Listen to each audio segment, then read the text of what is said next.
A global financial market sheds billions in a matter of days. A massive scientific satellite begins a fatal descent into the atmosphere. A high-end piece of personal hardware turns into a live wiretap. We tend to view these events as isolated problems inside secure, independent fortresses. You don't expect your crypto portfolio to share DNA with space infrastructure or a pair of wireless headphones. But the events of June 2026 exposed the reality of modern engineering. Across every sector, the relentless push for faster development has forced creators to rely on long, fragile chains of external components. The same architecture that allows these systems to scale is what allows them to fail. When one invisible pillar fractures, disconnected ecosystems collapse right alongside it. Start with the code itself. In an 88-minute window, a North Korean state hacking group known as Sapphire Sleet compromised the Mastra AI software ecosystem. They didn't hack the main servers. They used a tactic called phantom dependency injection. By creating one fake misspelled JavaScript component, they were able to infect 144 other packages.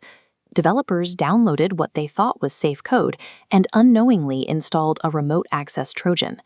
That same vulnerability mechanic applies to the physical world. Consider Apple's recent security patch for Beats Studio Buds, which fixed a severe flaw allowing anyone in Bluetooth range to silently listen through the microphone. The flaw did not originate in Apple's code. It lived inside a shared Airoha Bluetooth chip. Because hardware manufacturers want to speed up production, over 30 different audio brands rely on that exact same chip. One localized error allowed anyone in proximity to activate the microphone on hundreds of thousands of devices. Moving fast requires borrowing existing pieces, but piling shared components on top of each other creates catastrophic single points of failure.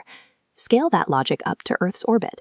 The Neil Gehrels Swift Observatory, a NASA telescope launched in 2004, is falling out of the sky and will burn up in the atmosphere by the end of 2026. NASA faces a severe legacy problem. Older hardware was built as a closed loop.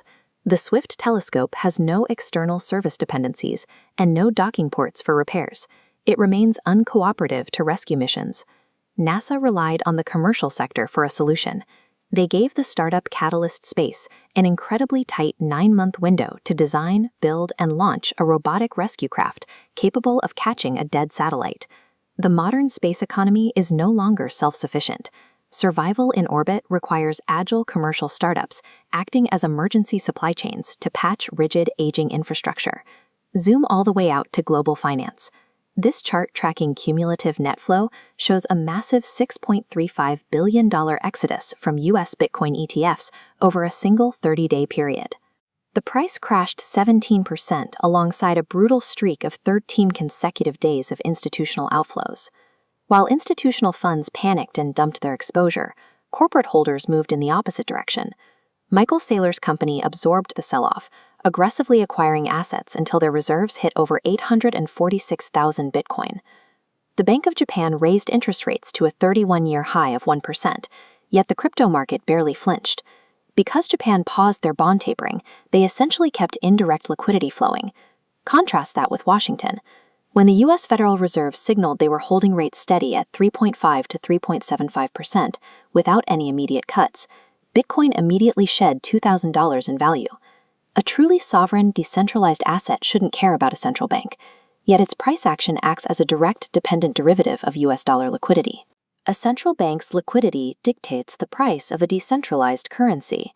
A startup's robotic arm determines the lifespan of a government satellite. A foreign state slips a Trojan into the open-source code powering modern software. Technological resilience now requires securing the entire invisible supply chain. The entities that thrive over the next decade will be the ones actively monitoring, patching, and defending these shared building blocks. Whether managing an ETF portfolio, launching orbital hardware, or updating wireless headphones, you must audit your dependencies before they break.